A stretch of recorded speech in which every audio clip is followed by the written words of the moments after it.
Hi friends, நான் இன்றைக்கி fish வாங்கியிருக்கேன். இது இங்கே கிழங்கா ஃபிஷ்னு சொல்லுவாங்க. அது எப்படி குழம்பு பண்ணுறதுன்னு பார்க்கலாம். க்ளீன் பண்ணிவிட்டு வந்துடலாம். க்ளீன் பண்ணியாச்சு.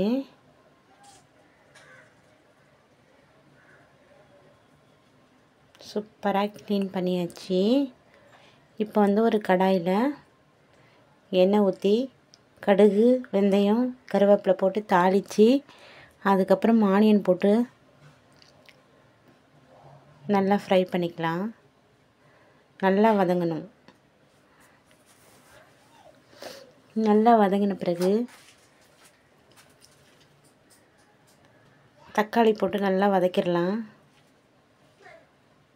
அதுக்கப்புறம் பார்த்திங்கன்னா, தக்காளி போட்டு நல்லா வதங்கிட்டதுமே நாம் மிளகாத்தூள், மஞ்சத்தூள் இது மட்டும்தான் சேர்க்குறோம். வேறு எதுவுமே சேர்க்கலனா மிளகாத்தூள், மஞ்சத்தூள் வீட்டில் அரைச்ச குழம்பு மிளகாத்தூள், மஞ்சத்தூள் சேர்த்து புளி கரைசல் சேர்த்துட்டேன். நமக்கு தேவைக்கேற்ப தான் நான் போடுவேன். இவ்வளோ அளவு அப்படிலாம் கிடையாது. நமக்கு டேஸ்ட்டுக்கு ஏற்ற மாதிரி, காரத்துக்கு ஏற்ற மாதிரி. குழம்பு நல்லா கொதித்து வரட்டும். குழம்பு இறக்கிறதுக்கு ஒரு 5 நிமிஷத்துக்கு முன்னாடி தான் நம்ம மீன் போட போகிறோம்.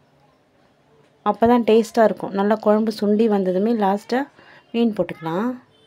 பாருங்கள், குழம்பு நல்லா சுண்டிடுச்சு. இந்த ஸ்டேஜில் நம்ம மீன் போட்டுக்கலாம்.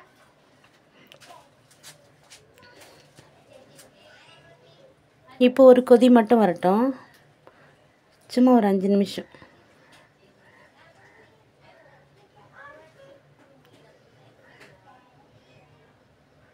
அஞ்சு நிமிஷத்துக்கு அப்புறம் பார்த்தீங்கன்னா மேலே எண்ணெய் நல்லா பிரிஞ்சு வரும். சூப்பராக இருக்கும். பார்க்குறதுக்கே ரொம்ப நல்லாயிருக்கும். பாருங்கள், சூப்பராக மீன் வந்துருச்சு.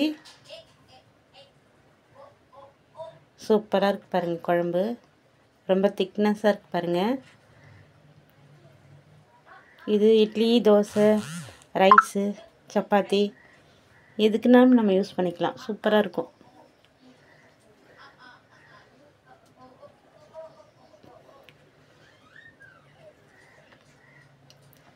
சூப்பரான ஃபிஷ் குழம்பு.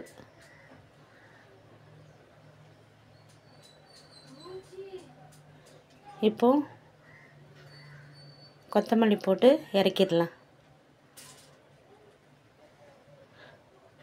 சூப்பரான கமகமன்னு வாசம் வர மீன் குழம்பு ரெடி ஆயிடுச்சு.